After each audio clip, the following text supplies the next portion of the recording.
दामोदर व्रत में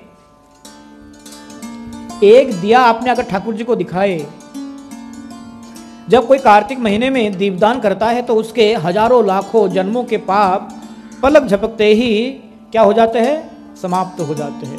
निमेष मात्र में, केवल मात्र आपने मानो इस दामोदर व्रत में ठाकुर जी को एक दिया आपने दिखाए, एक दिया दिखाने से ही आपको करोड़ों लाखों जन्मों के पापों से मुक्ति मिल जाएगी। कितने देर में? कहते हैं पलक झपकने में जितने समय लगता है। अब पलक झपकने में कितने समय लगता है? निमेष मात्र। कहते हैं उतने समय में आपके संपूर्ण जीवन के पाप समाप्त हो जाएंगे। तो हमारे पास कितना समय है? आज से लेकर के 30 दिन तक का समय है, 1 महीने का समय, लंबे समय। तो 1 महीने में हम कम से कम, अगर बहुत कम हो, 30 दिया तो जला ही सकते, है ना।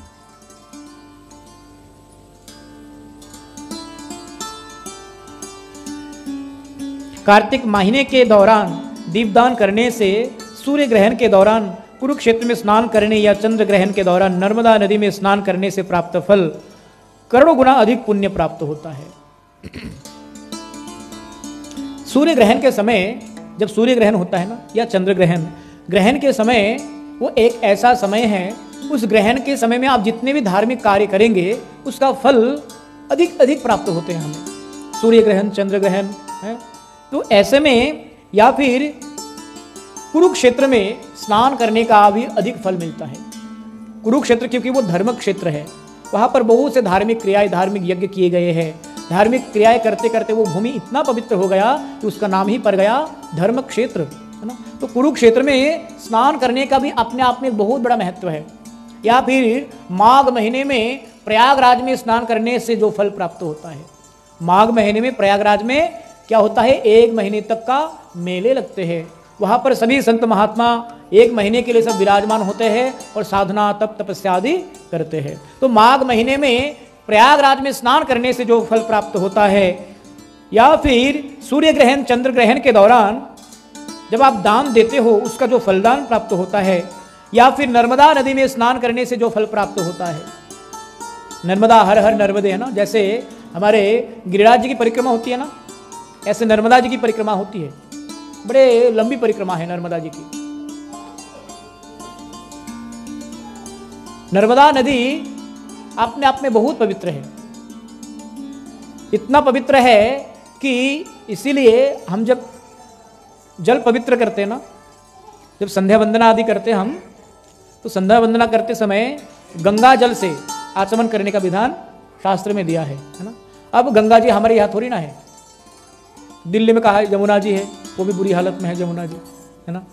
तो हर रोज हमें आचमन तो करना है। तो गुरुजी ने एक मंत्र दिया, ओम गंगे च यमुने चैव गोदावरी नर्मदे सिंधु कावेरी जलयश्मीन सन्निधिम कुरु। इस मंत्र उच्चारण करने से आप जो हाथ में जल लोगे हैं वो गंगा जल में परिवर्तित हो जाएगी, है ना। परंतु ध्यान रखना पड़ेगा, आचमन पात्र में ये जो नाखून है, नख है, ये स्पर्श ना हो, है ना। मंत्र जप करते हुए हमें ये जो उंगली के मध्य भाग है ना, इसको स्पर्श करते हुए मंत्र को कहना पड़ता है, ओम गंगे च यमुने चैव गोदावरी नर्मदे सिंधु कावेरी जलयश्मीन सन्निधिम कुरु। इसमें 7 नदियों का नाम है, 7 नदियों का नाम है, गंगे, यमुने। तो इस प्रकार से नर्मदा, गोदावरी, कृष्णा, कावेरी, ये बड़े पवित्र नदियां हैं।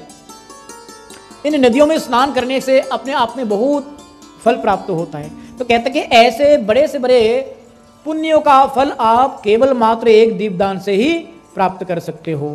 परंतु ये सौभाग्य केवल हमें इस दामोदर व्रत में ही मिलेगा।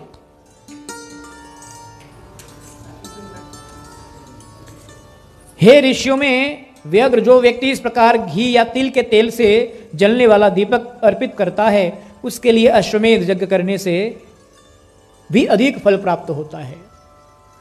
इस दामोदर व्रत में घी या फिर तिल के तेल से दीप प्रज्वलित करके जब हम ठाकुर जी को दिखाएंगे तो अश्वमेध यज्ञ का फल हमें प्राप्त हो जाएगा। इस समय में अश्वमेध यज्ञ करना नामुमकिन है, संभव ही नहीं है। कलयुग में अंततः, सत्ययुग में भी इतना दुर्लभ था, अश्वमेध यज्ञ कौन कर सकते थे? जो करोड़ों पति होते थे, है ना। तो वही केवल इस यज्ञ का पालन क्या करते थे। इसमें खर्चे इतने हैं, इसमें रिवाजें ऐसे हैं, रिचुअल्स ऐसे हैं कि चाह करके भी जीवन में कोई अगर एक अश्वमेध यज्ञ कर पाए तो मानो उसमें उनका सारे जीवन का कमाया हुआ धन समाप्त हो जाए।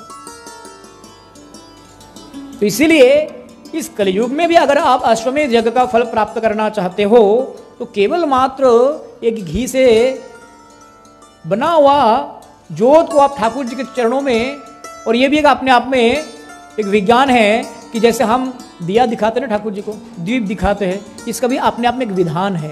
ऐसा नहीं कि बस चक्कर लगाते रहो बस, है ना। हम क्या करते हैं, सब मंदिर में घुमाते रहते बस, परंतु हमारे शास्त्र में बताया गया कि चरणों में कितने बार, हाँ जी 4 बार, और नाभि